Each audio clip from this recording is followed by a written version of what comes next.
This workshop was recorded live in early November 2020 and it's part of the Etsy U program. What is Etsy U? Well, basically Etsy has been teaming up with experienced sellers and community leaders to bring you the latest resources and information to help your shop grow. I've done a whole series of these Etsy U workshops that are all available for free here on my YouTube channel. There's SEO, product photography, branding, and social media. The links to all of these workshops are available in the description below. I hope you check them out and that they help you grow your Etsy shop. So for those of you who don't know me, my name is Jess Van Den. My Etsy shop is called Ethereal and I have been running that since 2008. And it's been my full-time gig, or my Etsy shop, my jewelry business in general, since 2010.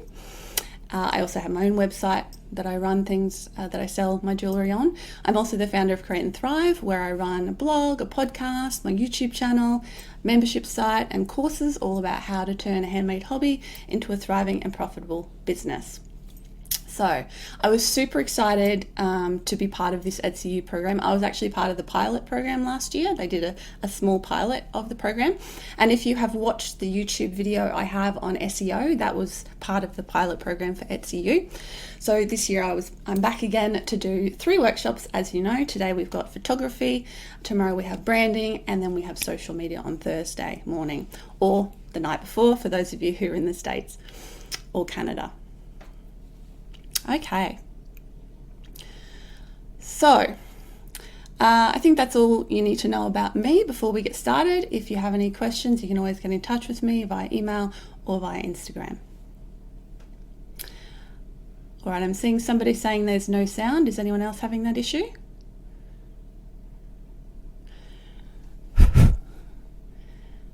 Hopefully it'll come back. I'll just keep chattering until it does. Fingers crossed it behaves itself and comes back on. Let me know in the chat. Okay, so other people have sound. Okay. I think if you don't have sound, please play around on your end. Maybe turn it up, maybe refresh things. Okay. Right, we're going to keep going. So let's crack on. We have a lot to cover today.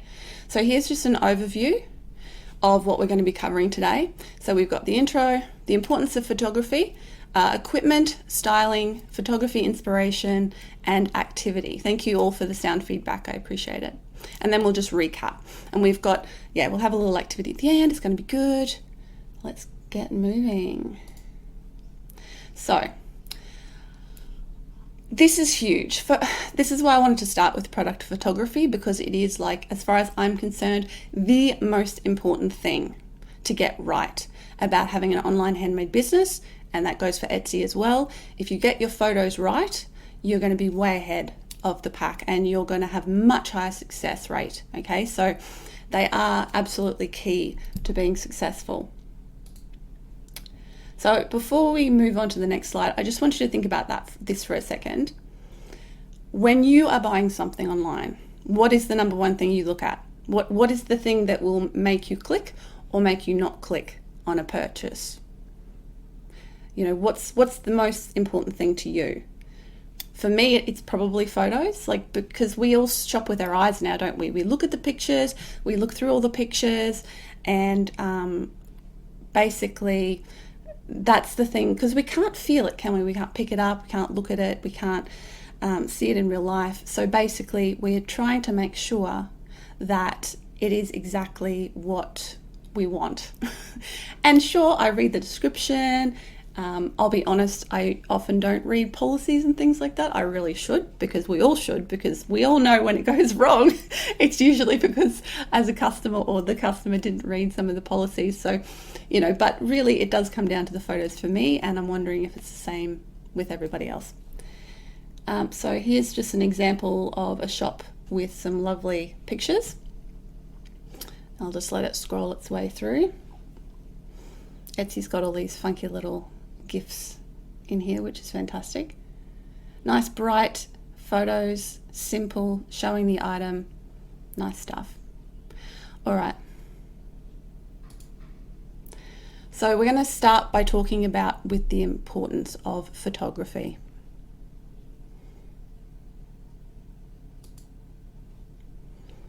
All right. Let me just check my volume here. Make sure it's up for everybody. Okay. Let's see how we go there.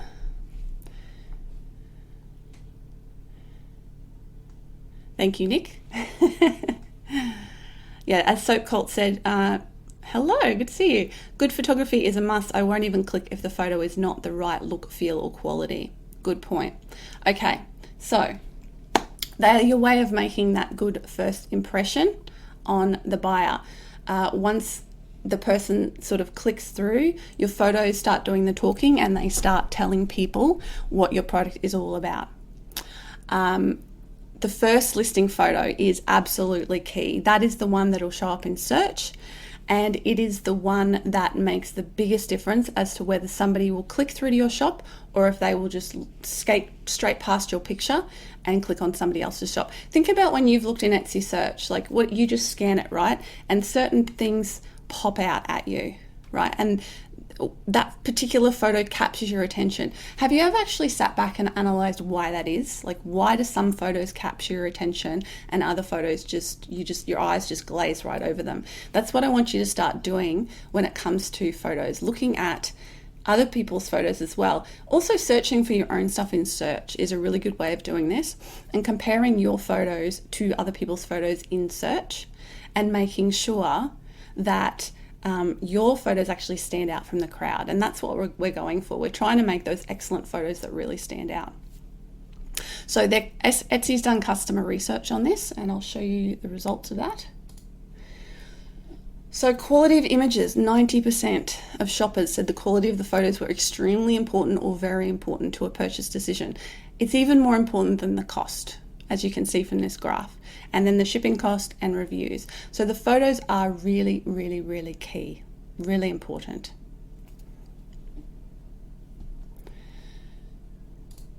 Okay, so buyers want to know exactly what they'll be buying when they view a listing. So your photos need to really clearly show your product.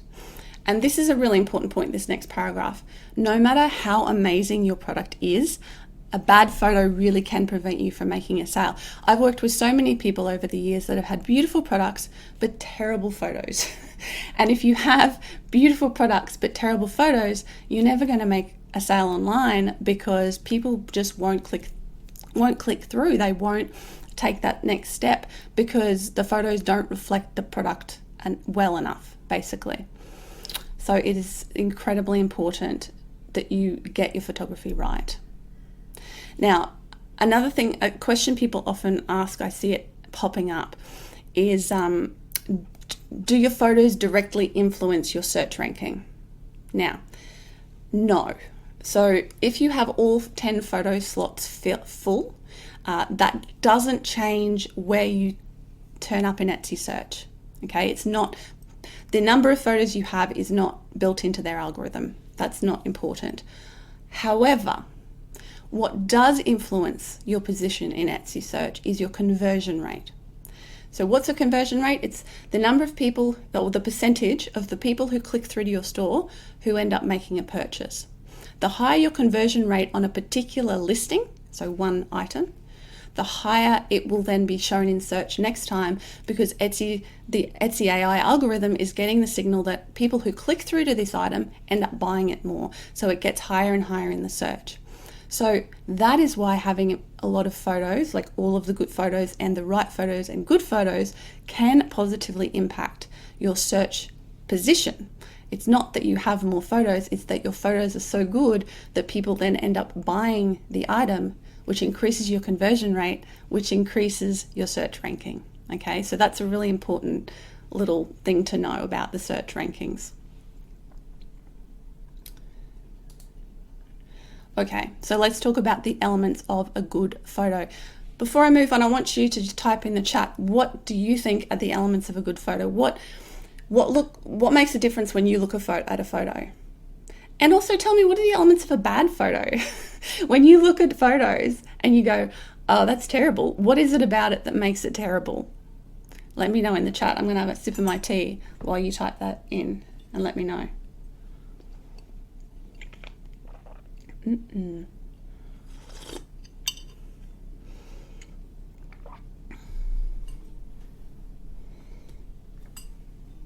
Good lighting? Yep. But what is good lighting? We're going to talk about that. We're going to explain exactly what good lighting is in just a minute. Clarity and sharpness. Clarity. Yep. In other words, the item is crystal clear in the picture. There's no blur. It's not like partially in focus and not in focus. Crisp detail. So we're getting that. So nice close-up pictures as well. Natural and good lighting. Must be able to see the item. Yep. So blurry, out of perspective are bad things. Uncluttered. Yep, that's a nice one. No distractions. Not too much background. Eye travels well around the image. That's good. Detailed but enticing conveys a sense of I want that lifestyle. Ooh, I like that. That's nice. Awesome. Some great stuff here. Okay. I think you're all on the right page already. Okay, so number one, show me what I'm looking at. The photo must convey what the answer to the question is. What is it I'm buying? One thing I see a mistake I see beginners making is with cluttered photos. So too much styling. Styling is cool. Styling can be really good. It can show, and we'll show some photos later examples of this, lifestyle shots. But that first image, that initial product shot needs to be clear. It needs to just be, this is the product, and not be distracted by anything else. You don't want people looking at that first photo and saying, what's actually the product here? That's something we want to avoid. So there you go. The best photos save buyers time by filling them in on important context such as size and quality. So the photo equals the item, item equals the photo. Have you ever made a sale where, or you've bought something where you looked at the photos and you're like, yeah, that's right. And then you received the item and went, oh, that is not what I thought it was. I did this once, right at the beginning of my jewelry making when I used to use stones, and I bought these like little emeralds, and the photo, they're macro shots, they looked amazing. And I didn't read the description properly, and they were so much smaller than I thought they were. And I ended up not being able to use them because they were just too small. And partially that was my fault as a customer, not reading the description, but also from the seller's perspective, it would have been really good if they'd had a scale photo in there showing the size of those things, like next to a ruler or something else, because that would have solved that issue. I would have looked at it next to a ruler and gone, oh, woo, those are a lot smaller than I thought they were, right? So that's really important. So here's a question. So you don't show your product in use in the first photo. You can, as long as it's not cluttered, as long as it's still obvious what the product is. So this will vary. Like some jewelry shops like mine, the first photo will be like earrings being worn, but it's a close up on the ear and the earring, or a ring on a hand, but it's one ring. So it's still obvious what the product is. That's the key. Okay, so you can show it being used or worn if it's still uncluttered and really clear and crisp.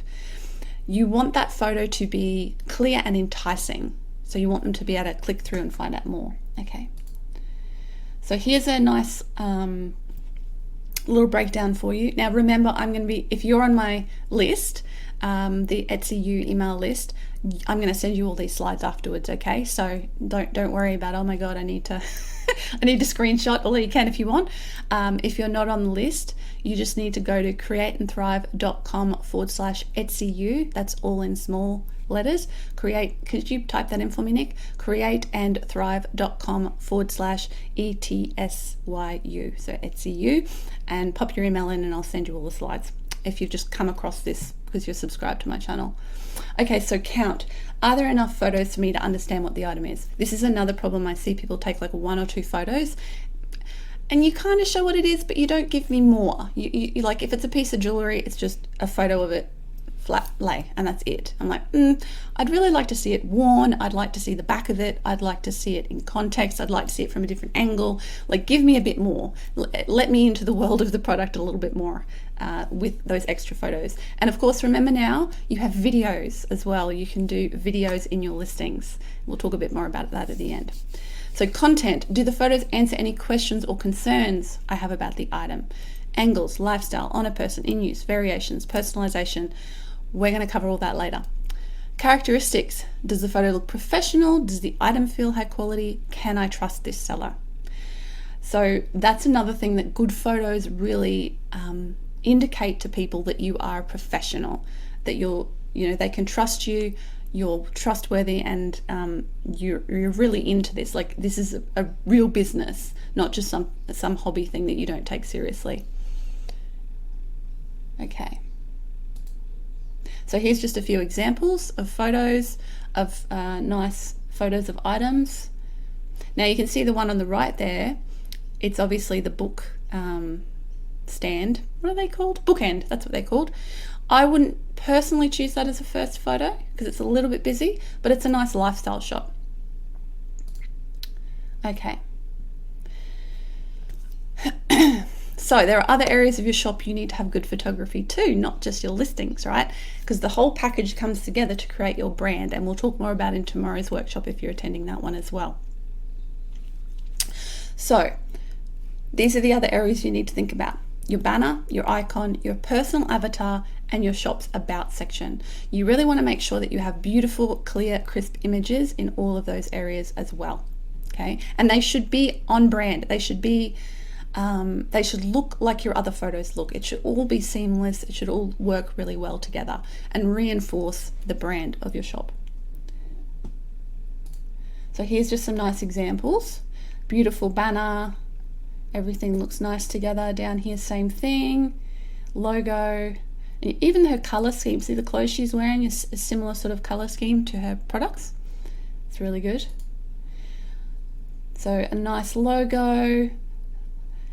And again, a nice shop owner picture. Beautiful banner. Everything is nice and clean and crisp. Works well together. And some lovely logo. Another lovely, and we've got the logo here and here tied all together. And here's an about section one as well. So just some quick examples there of ones that look really nice. So with the about section, just before we move on, I just want to remind you as well, you can put a video in your about section as well as pictures, and there's a carousel, so you can put more than one photo. So I'd really recommend in your about section that you have a couple of photos or a video, just to give people a feel for what your shop is all about by doing that.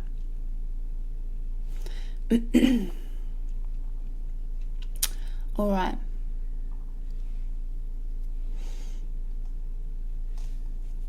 Hang on a sec, let me just type this link in. I think Nick's got a different one, which will get you there eventually. .com/ETSYU.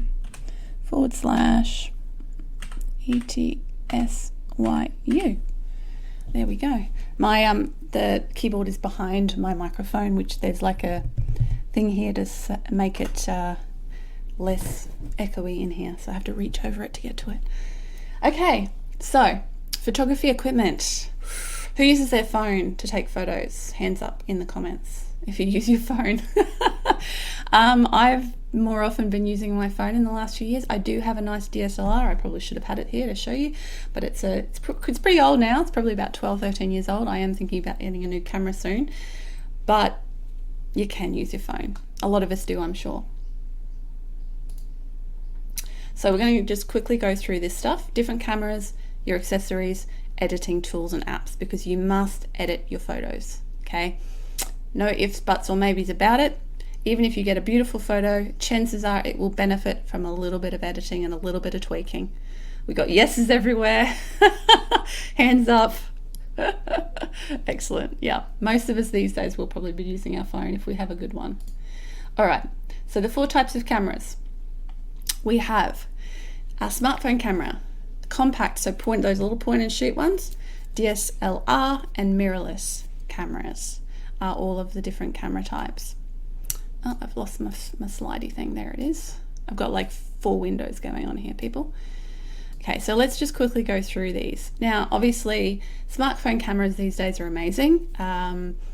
You have them with you all the time. You know how to use them. Of course, there are limitations. You can buy lenses for your smartphone, but it's never going to be as powerful as one of the bigger cameras. And also, you might have issues with adjusting settings if you don't understand how to use the settings properly, but that kind of comes with anything. There is a limitation on the settings in your camera. So the point and shoot ones are generally probably less expensive. They're again portable and easy to use, a lot of presets built in, but again you have less control over the settings, less lenses. So if you want to do macro shots or anything like that, not so great. So DSLR, digital single lens reflex cameras, interchangeable lenses. So if you want to get real professional and fancy, it's a good way to go because you can choose for different lenses for different types of shots. It's very versatile, so many manual options. However, because of that, it's also very steep learning curve. It's not so easy to just point and shoot with those cameras. You actually have to understand how to use them. So that is a bit challenging. So the newest type of camera is a mirrorless camera. It doesn't use a mirror to capture the image. It just has a sensor. So the light comes through and goes straight onto the image sensor. They're lighter and more compact because they don't have to have the mirror and the prism like the DSLR cameras do. And they're a bit less complex, but again, they usually will have lens options and stuff like that as well. So some of them can be slightly lower quality. I mean, the DSLRs still are the highest quality camera you can get, but again, they're expensive, they're hard to learn. You don't need one to get good photos. You can get high quality photos on your phone. So they're never going to be like professional quality photo, like super duper fancy, but enough to make a sale. Yeah. And of course, they're just getting better and better, aren't they? So there's our 4 types. We've got the smartphone, point and shoot, DSLR, mirrorless. Okay, so here's a bunch of accessories that you might want to think about getting if you don't have already. Lenses, possibly. You can, if you have small items, you can get a macro lens for your smartphone that you can put over that and take those macro shots. Tripod, very good idea, especially if you have shaky hands. Although again, if you have a smartphone, turn on the anti-shake before you take photos, especially if you're taking freehand photos. If there's an anti-shake option, turn it on to help reduce that issue. Camera remotes and triggers are another great idea, and lighting tools. So we've talked a little bit about this. So macro lenses are usually the one that most of us would think about doing if we make small products. So that's a helpful thing. Tripods. Let me know if you have a tripod and if you use it to take your photos.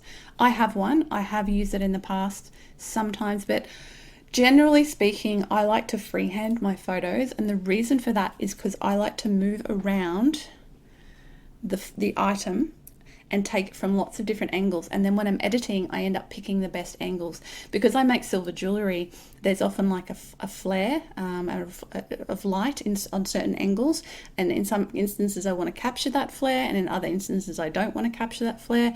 So for me, using a tripod's a bit limiting, and I also like to have interesting angles of my products. I don't like to have really boring straight on photos of my products. It's just part of my branding and my photography style.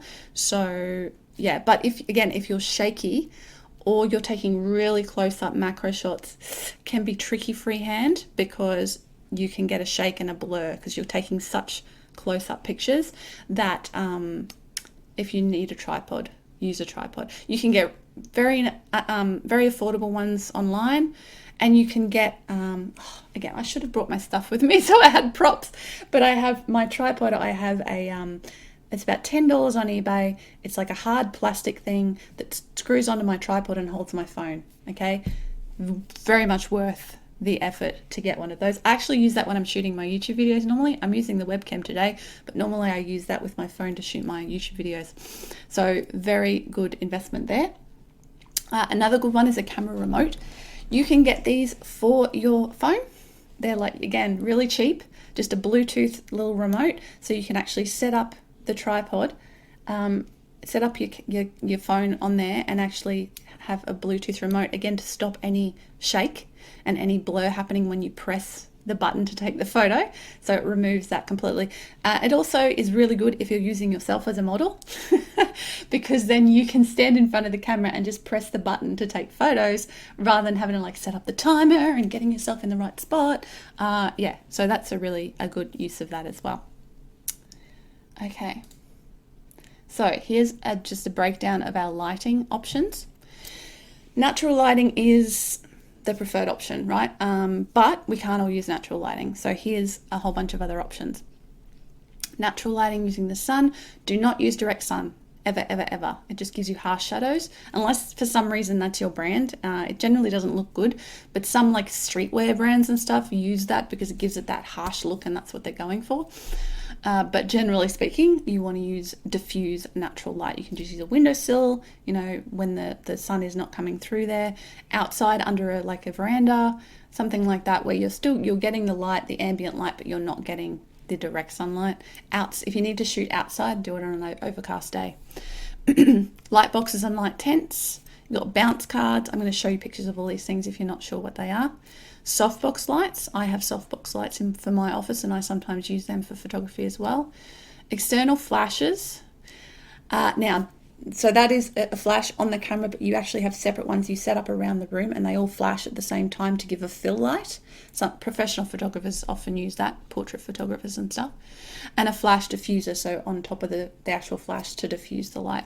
So let's just look at those options. So we've got natural light, softbox lights, then we've got a light box. I think probably a lot of people use a light box, especially if you have small products and you want to get a really good bright look to them and you can't use natural light, then that's a good idea. Yep, just checking comments. Yep, cool. And then we've got external flash, and then that's the bounce cards, and then a flash diffuser there. Oh, sorry, that's a reflector. That's a bounce card. Okay. All right. Remember, you are welcome to ask me. I should have said this at the beginning. Sorry. You're welcome to ask me questions as we go. Just pop them in the chat. I am looking at the chat. We will have some Q&A time at the end as well. So if anything I haven't clarified anything, you can ask me. Okay. So editing. You've taken your photos, you've pulled them up. Now, if you're taking photos on your phone, a lot of you are probably editing on your phone as well. There are pros to this. Pro is that it's easy and you're doing it all on the one device. Con is that when you take that photo from a small screen to a very big screen, remember, the majority of people are shopping on their devices, but there are still plenty of people who are looking at your work on a desktop or a laptop.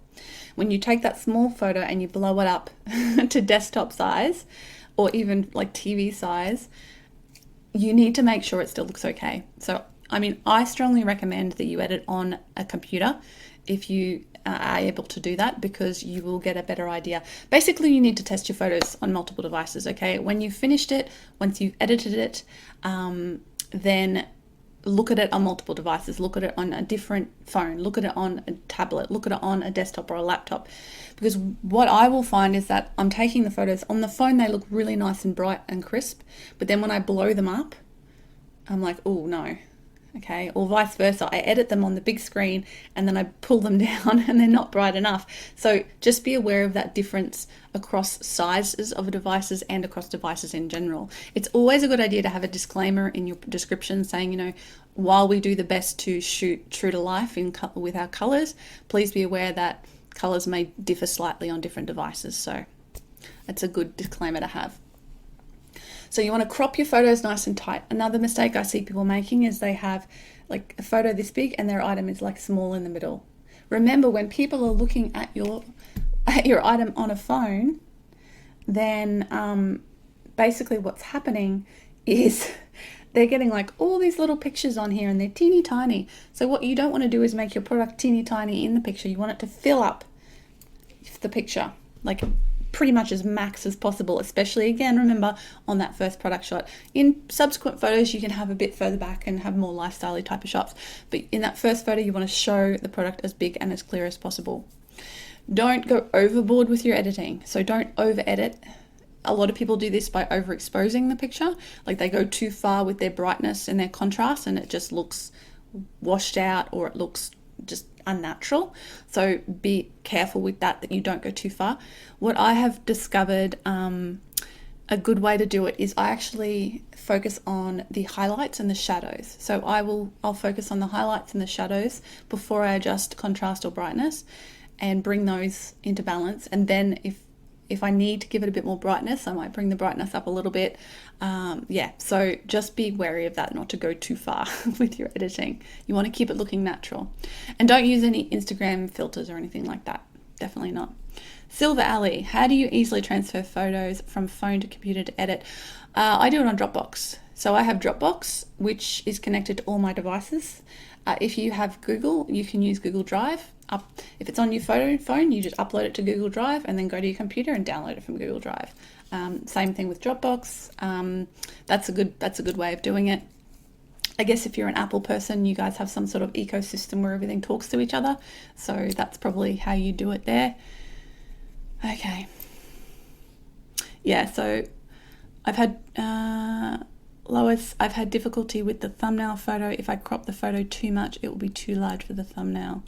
Right, so you need to make sure that, and that is an issue with the thumbnails in search being a little bit of a different size to the pictures when people click through. You need to just keep that in mind, that you need to keep the product within the thumbnail dimension, not the full image dimension. So make sure that it's not right to the top and bottom of like a square image, because it needs to fit in the Etsy thumbnail size. I'm pretty sure we have sizes here somewhere coming up. Editing tools and apps. Let me know what you use in the chat to edit with. I use GIMP. Funny name, good program. It's basically a free open source version of Photoshop. So I sometimes use that. Other times I just literally will use the built-in editing software on my computer. It depends how much and what sort of editing I need to do to the pictures. There's a few examples here: Adobe Photoshop or Lightroom on your phone. Snapseed is what I use. It's a really great program. VSCO is great as well, and yeah, Lightroom Mobile. So those are all options you can use. Some of them are free, some of them are not. Photoshop's great for those who have a subscription or can afford it and know how to use it, because again, learning curve. Pick a program that you can figure out and learn how to use, because Photoshop can be quite difficult. Okay, here we go.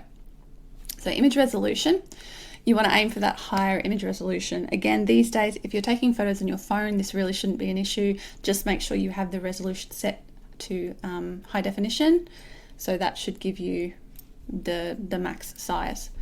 So listing images 2000 pixels for the shortest size of the image, and a resolution of 72 ppi. When you're saving it, if you're using like Photoshop or other slightly more complex programs, make sure that you're saving it with the right resolution as well. Okay, and the right pixel size. All right, so let's talk about styling. It's always fun. So this is what we're going to be covering: fundamentals, backgrounds, props, and the 7 essential types of product photos that you need in your shop. We've got lots of different options here that people are sharing with me of what sort of programs they're using. All right, so styling fundamentals. As I was saying earlier, the way you style your photos really does reinforce and speak to your brand, and it lets buyers know what to expect from your shop. So you need to be aware when you're making these decisions of what your brand is and what you want to convey to your customers, because the type of styling you put into your photo can completely change the feel of an item. Okay, so styling consistency. Make sure the photo is the star of the show, always. Use models. If you sell clothing or accessories that people wear, try to always get a picture on a model. It really makes a difference. And experimenting with the props, lighting, and background. So here's just a few pictures again. So a nice picture of the oil sensor. Now this one is a picture of the bag. Again, this would not be your first photo because it wouldn't be clear from this picture, if it was the first one, what she's selling. It could be the top, it could be the skirt. It's probably the bag, because why else would you be holding it? But I would recommend that as a first photo. I'd recommend that as a style shot, and we'll talk more about that shortly. Same with these ones. These are really much styled shots. They're not first image shots. So this is the photo, the painting. And this one, she's selling these. Now, again, is she selling, or he selling 4 of them, or is this just a style shot to show what they look like? They're beautiful photos though. All right. Another thing to consider is the seasonal. Now this might seem like a bit much, but if you have products that are either seasonal products or work really well as gifts, might be worth the effort to do some seasonal photos. So this means having a bank of photos that are styled to the seasonal event, and that you switch these photos in while people are buying for that season, and you switch them out after the season is over. And again, gift wrap, so you can show, and this is a really good one anyway, we're going to talk about in a minute, showing your actual packaging, like how you wrap things up, especially, like, I think most of us probably wrap things kind of like they're a gift anyway. So yeah. Again, some springtime, Christmas time. I mean, you're selling a Christmas ornament, it's probably going to be Christmas themed all the time. All right, backgrounds. This is really, really important, okay?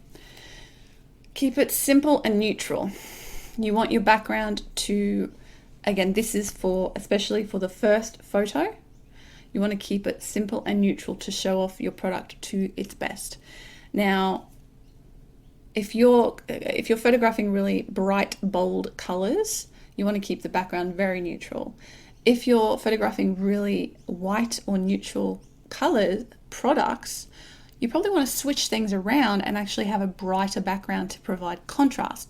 Remember, you want your product to pop off the screen, right?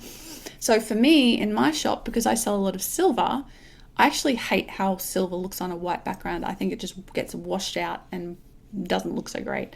It's really difficult to get a good photo of silver on a white background, so I don't use white backgrounds.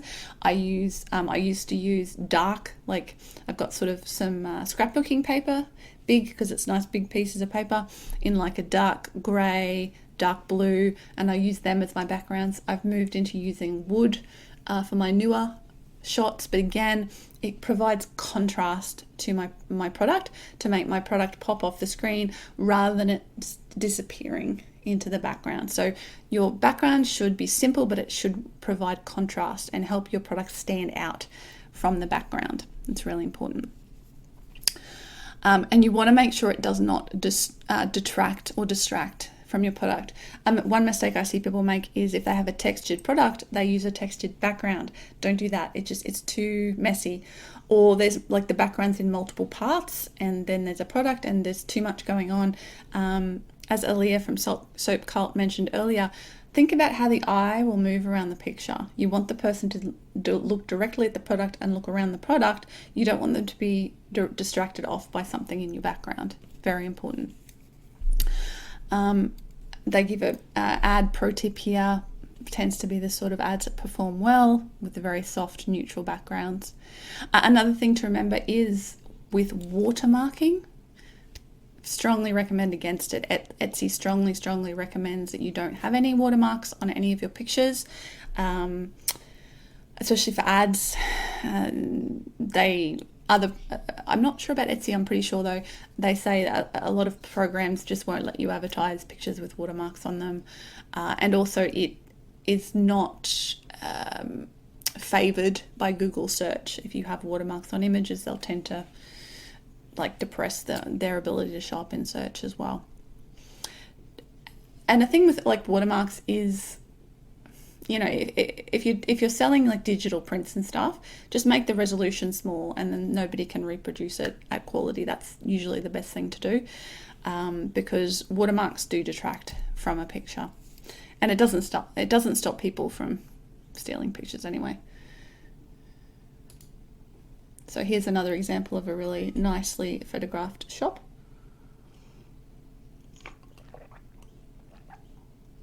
Notice that even though her products are really neutral and her background's really neutral, it still works because she's done a really good job of lighting and of angles, and also styling her photos. Okay, there's some more nice, simple, neutral backgrounds. These would be, you know, main product shots we're looking at now. Okay, here's some other ideas. Using an outdoor background. It's a great lifestyle shot. Showing the product in use is fantastic as one of your styling options. And if you are selling stuff like outdoor stuff, you want to get photos in its natural environment. That's another thing to think about, showing your item in its natural environment. Stephen's just said, I've been using a black background with silver jewelry. That can work really well. The only issue with black backgrounds is you need to make sure they are completely clean, because if there's any dust or any spots on there, it shows up really badly in photos. So you got to make sure they're pristine, those black backgrounds. Here's some more outdoor photos, really lovely. So this one is the swing bed, and then we've got the mug over here. All right, so here's some more ideas for types of backgrounds that you could have. Poster board, wooden cutting board. I actually use a big slab of wood that I just bought from, there's a guy up in Mullaney who does woodworking and woodcraft, and he has a big shop, and he actually sells big slabs of wood to other people as well. And I just bought a lovely slab of wood, and that's what I use for a lot of my backgrounds. Fabric. Now this picture with the rumpled fabric wouldn't be my first choice. So you got to be real careful with fabric that it doesn't, again, detract or distract from the product. It can work. Wood crates, marble tiles, vinyl backdrops, a roll of seamless paper. As I said, scrapbooking paper is really good as well, because they're really big sheets. So if you have a small item, that can work really well. Some more lovely pictures. Super cute. Hear the rabbit. I know that shop. All right, props. Don't go overboard. That's the key with props, is not to go overboard with them. They are important because they do lend context to your product, but you want to make sure the props are relevant and that they show scale, and they help just get people in the mindset, in the vibe. Like pencils, the paper clips are nice and bright. It's the whole stationery thing. It makes sense, right? So use them sparingly, but you can definitely use them to make things a bit more exciting with your product photos. Again, here we go. This, I really like. This is really lovely, kind of with the tie there. There's a little bit going on. It makes it look classy. The pretty, embroidery with the thread and the colors there. Again, candle. It's giving a vibe. It's giving a winter vibe there. That's cute as well. All right. So let's go through this now. The 7 essential types of product photos.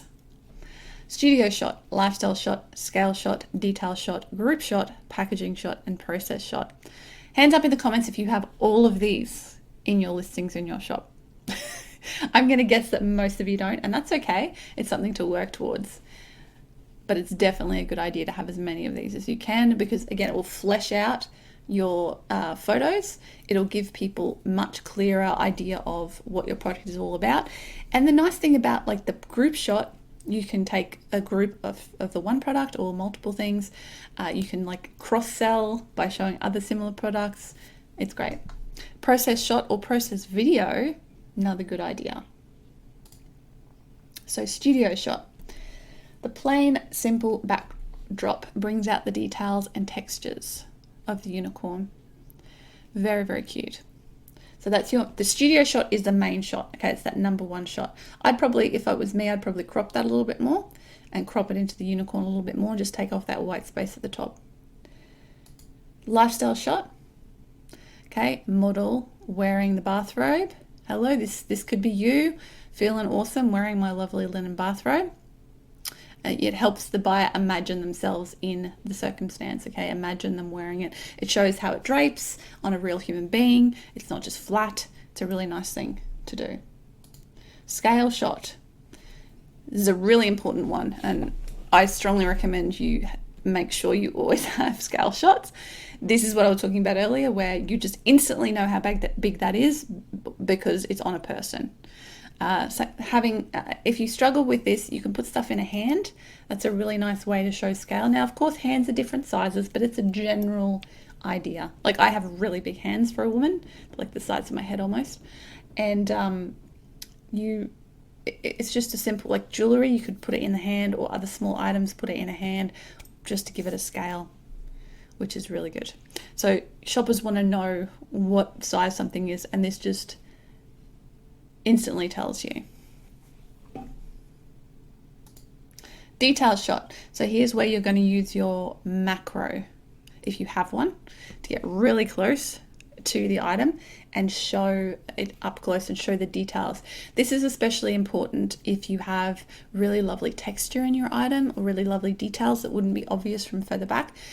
It's also important if you sell like vintage or anything secondhand that might have an imperfection, or your products have some sort of imperfection that people, you just show them that. Think about like the inside of a purse, the clasp of a necklace, the binding on a sketchbook, lots of options. Those are the things you want to show nice and close up to show the detail. Large items, how would I show scale? You put them in situ. So what sort of item is it? Like if it's a big blanket, you drape it over a couch or put it on a bed. If it's a cushion, again, put it on a couch, something like that. So you need to put it on something else that will show, or next to something else. Like before, there was the picture of the painting that was on the wall in a lounge room with a chair and stuff, so that shows the scale of a larger item. Group shot. This is really nice to show the variations of a product, or just different versions of a product, or just multiples of the same product to kind of make a little bit of a different shot there.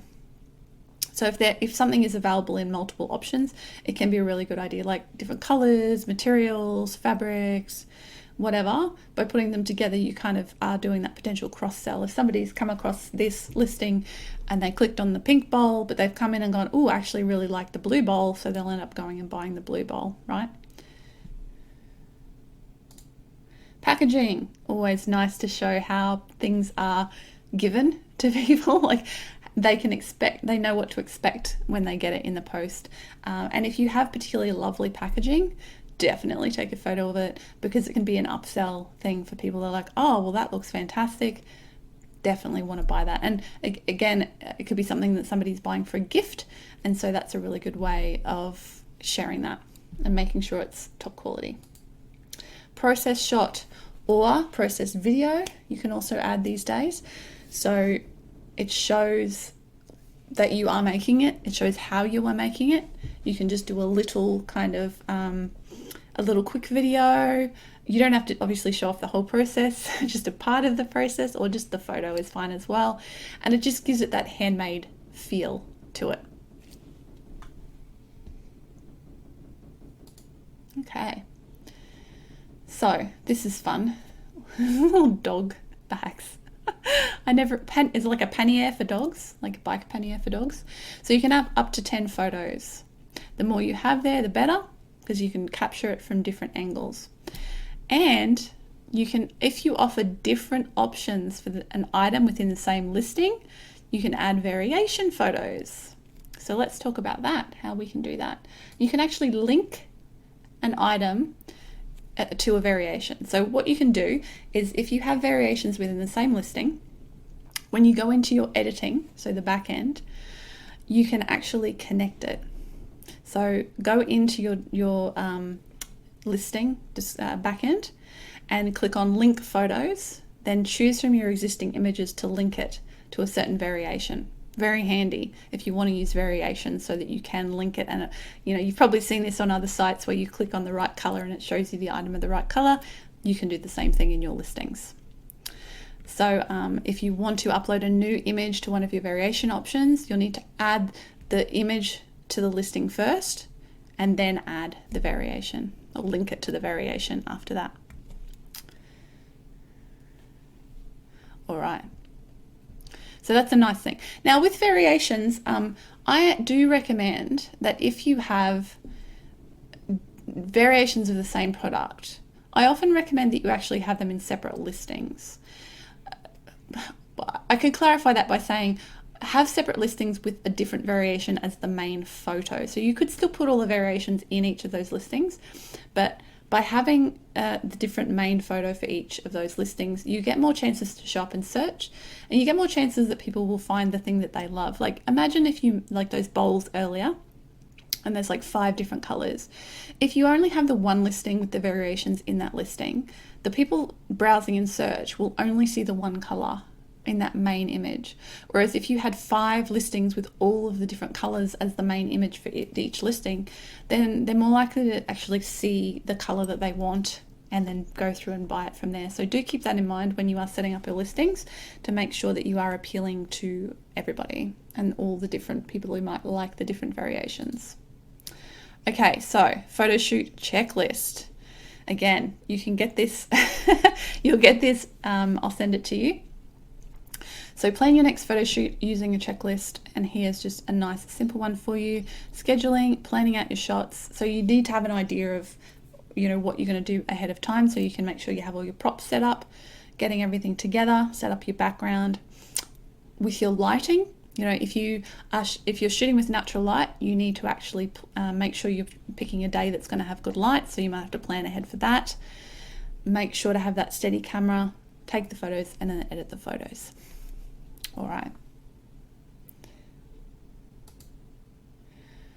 So this is a really good place to look for inspiration.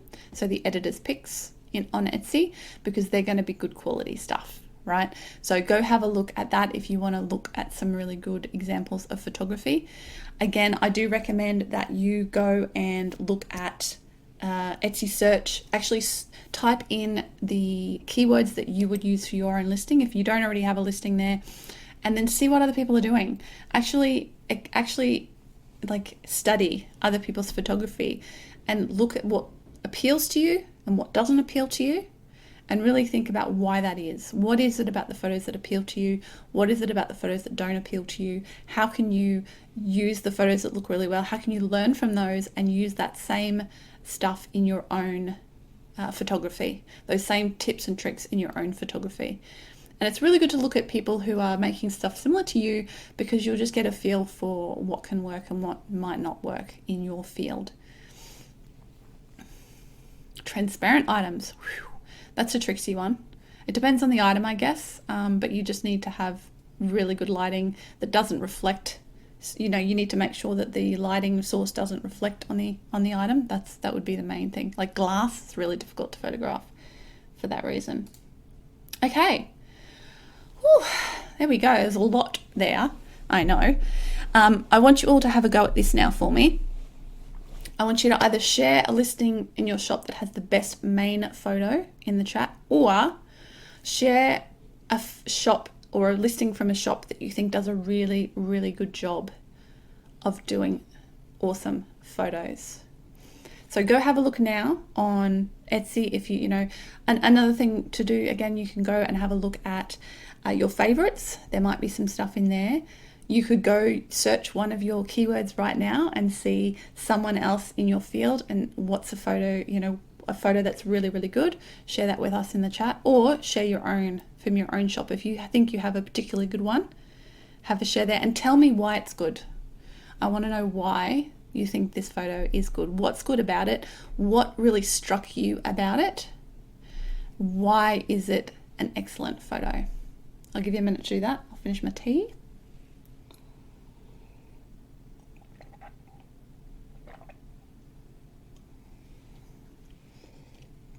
Feel free to ask me any other questions in the chat now as well, and I'll happily answer them. It's a great opportunity to show off your best product, or your best photo, I should say. Might not be your best product. Right. I'm just going to look back and see if there's any questions I've missed that I can answer.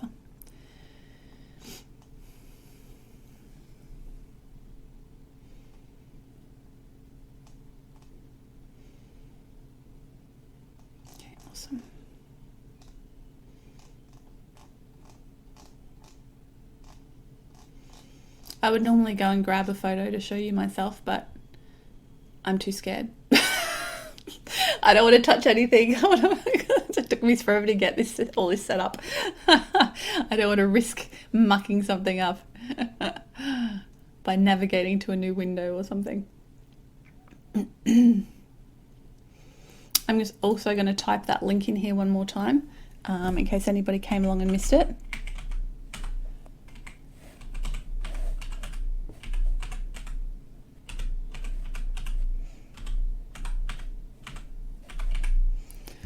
Okay, so that's where you can get the slides if you want to register there, and I'll send you the slides afterwards.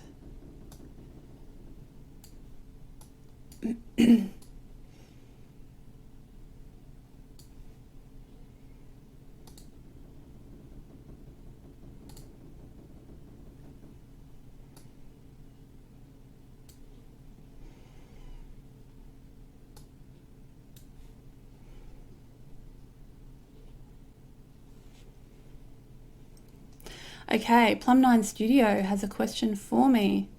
Jess, I have trouble getting a good photo for Etsy banner. It seems necessary to be narrow and wide, but crops out so much of my photos. Any tips? Yes. Okay, a couple of tips for that. Number one, combine photos. So actually, you might have seen earlier, there are a couple of banners where people actually put a couple of photos together into a banner. That's a really good way of doing it. Another way of doing it is taking a photo from quite far back. And so if you go look at my shop and have a look at my banner, you'll see an example of that. So it's just ethereal on Etsy. Nick, could you pop that in the chat for me, please? So what I've done is I've taken a big photo from far back where my product is quite small, and then when I've edited it, I've cropped it to make the banner. So that's another way you can do it. Yeah, so those are two good options. A lot of people just do the collage option because it's easy. You can just use the photos you already have, and that's fine to do as well. Some people, like you saw earlier as well, have the have like a logo and then a product photo as well. So that's another awesome thing that you can do. Good question. And the same thing for like in your about.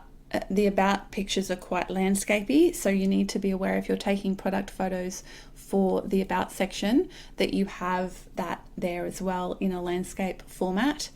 Make sure it's wide enough that you can narrow it down and pick it all in there. Anybody got any photos to show me in the chat? It's your chance to show off your items. All right.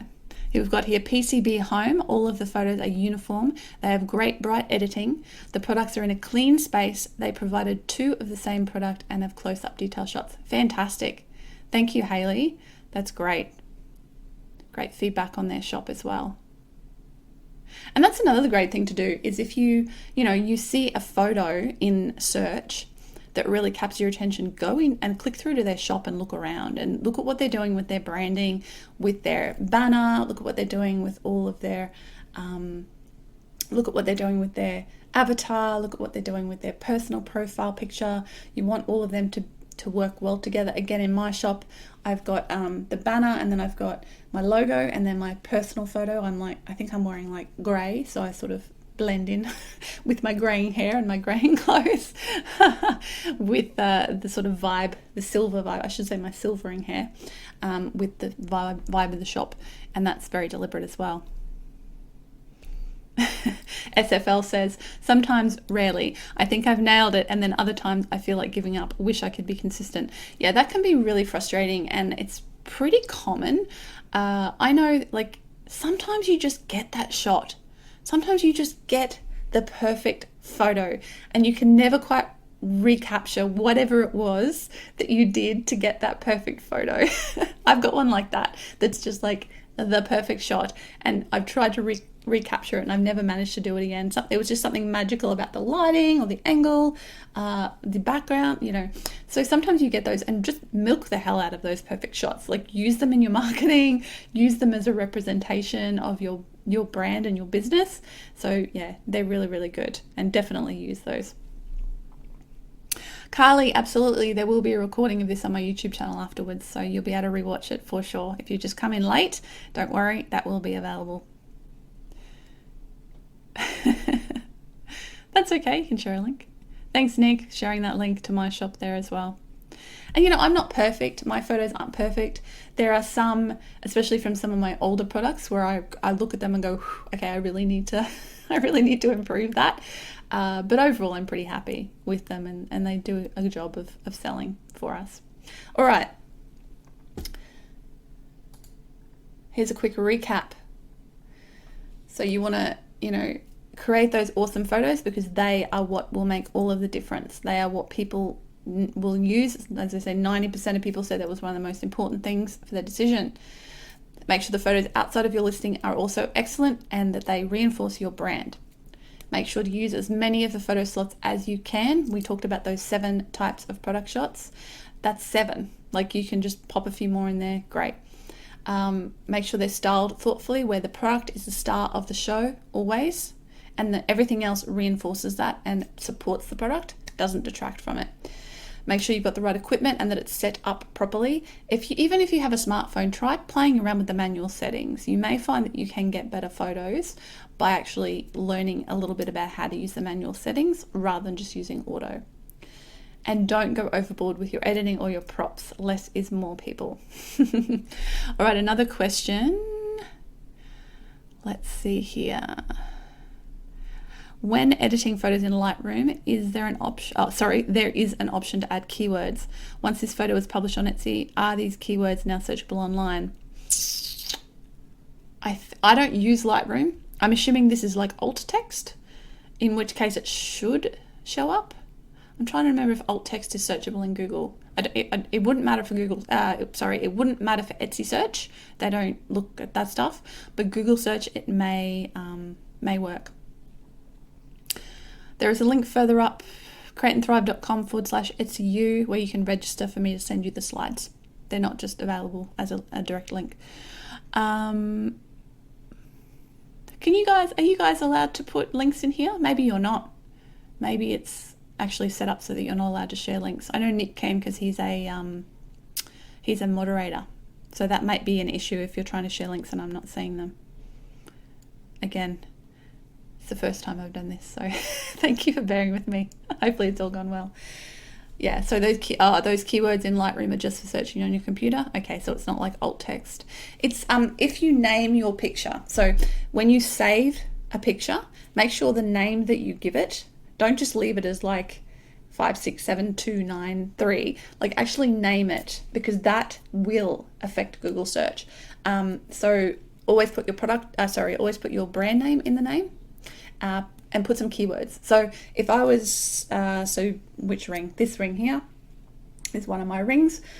When I'd save the picture for that, I'd call it like 6mm sterling silver wrap ring, handmade by Ethereal. That's literally what I would call the product, .jpeg or .png. And then that actually does influence Google search. So that's a good tip as well. Okay.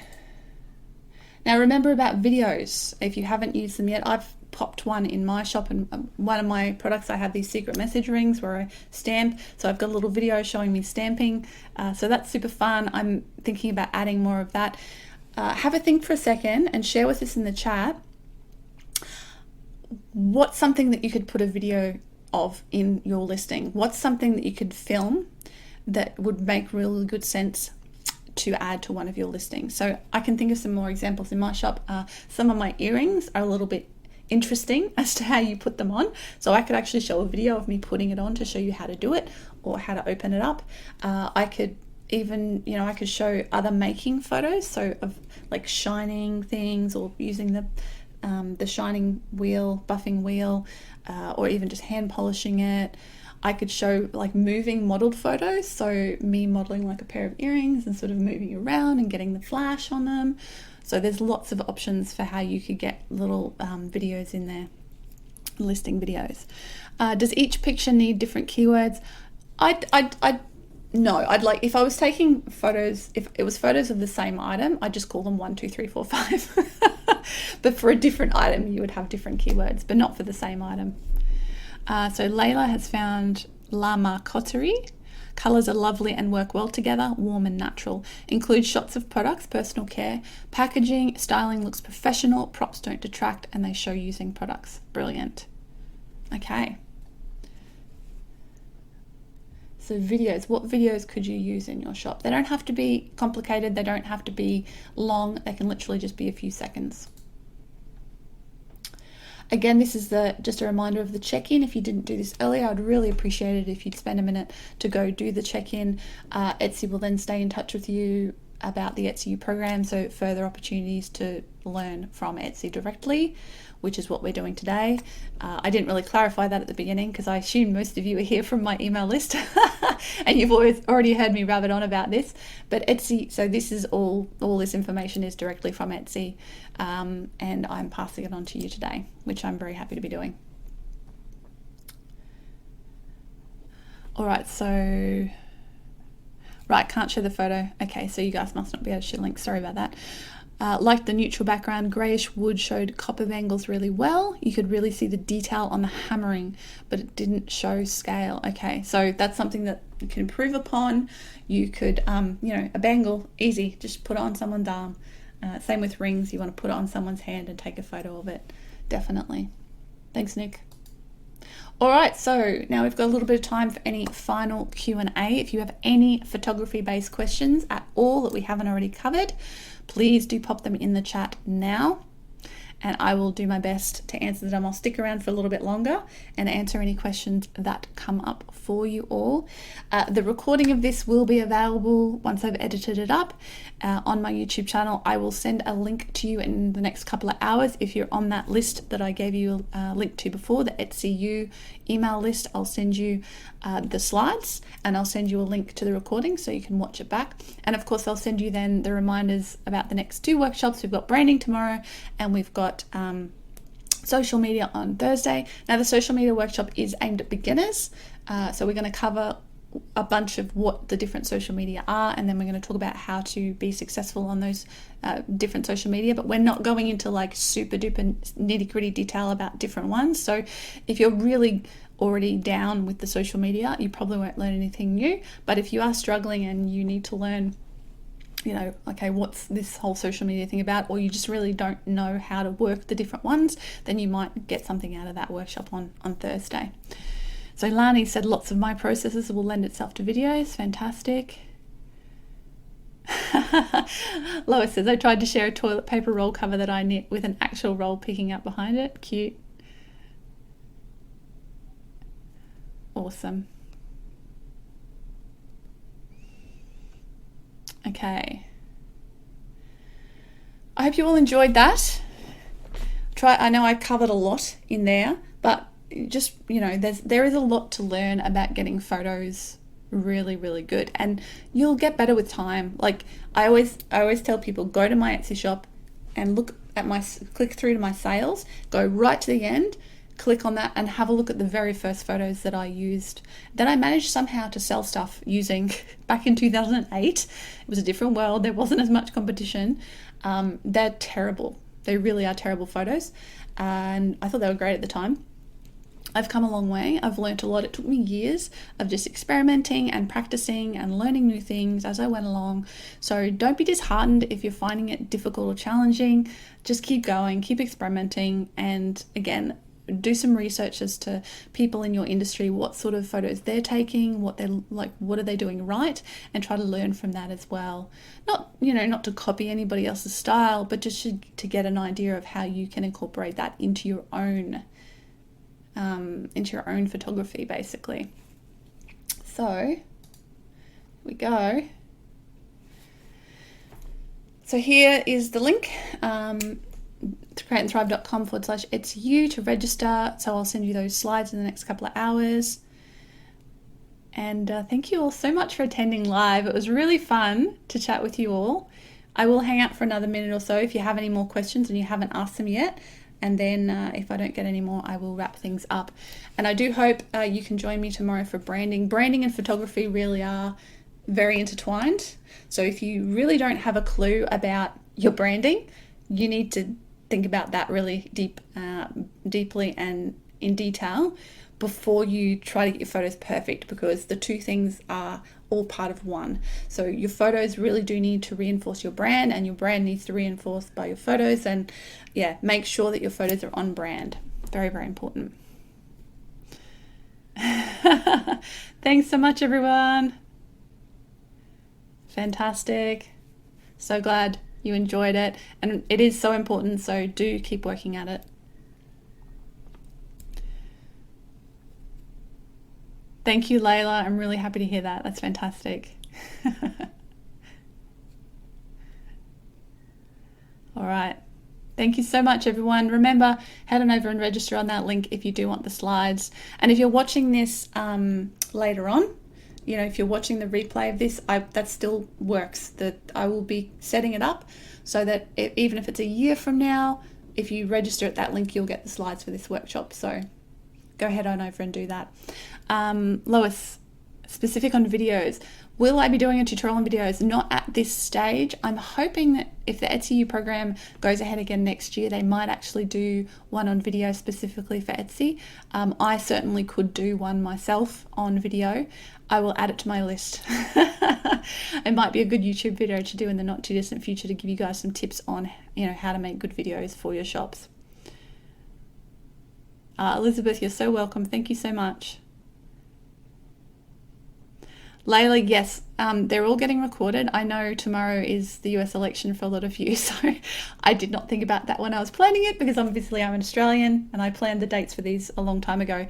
So all of these workshops will be recorded and they will end up going up on my YouTube channel.